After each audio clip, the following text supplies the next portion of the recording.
ઘણા લાંબા સમય બાદ પૂર્વ મંત્રી જવાહર ચાવડા જાહેર મંચ પર જોવા મળ્યા. પ્રસંગ હતો નવા શિક્ષણ મંત્રી ડોક્ટર પ્રદ્યુમન વાજાના સન્માન સમારોહનો, જે જૂનાગઢ ખાતે યોજાયો હતો.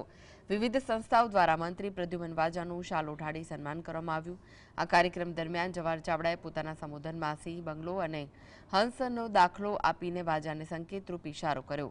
કાર્યક્રમને હળવા મૂડમાં લઈ જતા સંજય કોરડિયાએ હસતા કહ્યું કે વાજા સાહેબ ખૂબ હોશિયાર છે, તેમને ખબર છે કે કોણ બગલો છે અને કોણ હંસ. આ દરમિયાન મંત્રી પ્રદ્યુમન વાજાએ પણ સ્પષ્ટ શબ્દોમાં કહ્યું કે ભાજપમાં કાપાકાપી પહેલેથી ચાલી રહી છે. તેમણે વધુમાં ઉમેર્યું કે તેઓ અગાઉ અનુસૂચિત જાતિ મોરચાના પ્રમુખ હતા, પરંતુ પાટીલ સાહેબના કાર્યક્રમમાં તેમનું નામ ન હતું.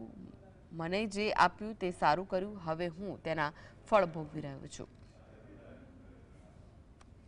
મારો એડવાઇઝર બદલી ગયો છે. યાદ હંસ હતો, હવે બગલો એડવાઇઝર મારો છે ને બગલાની સૂચના તને મારવાની છે.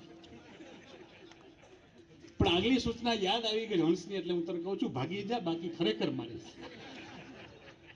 એટલે અમારી વિનંતી એટલી છે સાહેબ, એડવાઇઝર બેય મળશે, બગલાએ મળશે ને હંસે મળશે. એટલે તમારી પાસે કોઈ આવે તો એનું દુઃખ જાણજો, નિર્ણય એના પછી કરજો. એ પ્રાર્થના સાથે બેસવા બધાનો ખૂબ ખૂબ આભાર. મને અનુભવ છે, કારણ કે ડોક્ટર વાજા સાહેબને હું બે વિધાનસભાના એક બેન્ચના વિદ્યાર્થી છીએ. એટલે અમારી બેન્ચ છે ને બેયની એક છે, અમે બાજુમાં બેસી છે. એટલે હું એને સારી રીતે ઓળખું છું અને એ મને સારી રીતે ઓળખે છે. એટલે બંને સારી રીતે ઓળખી છે. એટલે એને શીખવાડવું જવું પડવું છે. જવાહરભાઈ એવું પણ નથી લાગતું, એને બગલોય ખબર છે અને એને હંસે ખબર છે.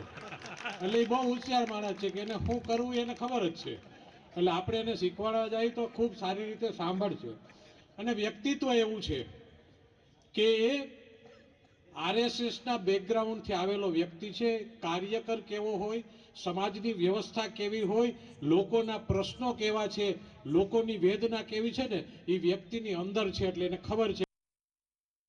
જુનાગઢ લોકસભામાંથી એક ધારાસભ્ય ડોક્ટર પ્રદ્યુમન વાજાને મંત્રીપદ મળ્યું, ગૌરવભાઈ.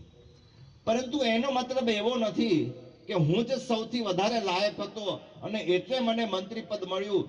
મારા કરતા જેટલા પણ બાકીના જુનાગઢ અને ગીર સોમનાથ જિલ્લાના જે ધારાસભ્યો છે, અહીં સંજય પણ બેઠા છે, એ બધા જ મારા કરતા વધારે કરતા લાયકાત વાળા હતા અને બધા જ લોકો ડિઝર્વિંગ હતા. પરંતુ એક વ્યવસ્થાના ભાગરૂપે આજે મને મંત્રી પદ મળ્યું છે.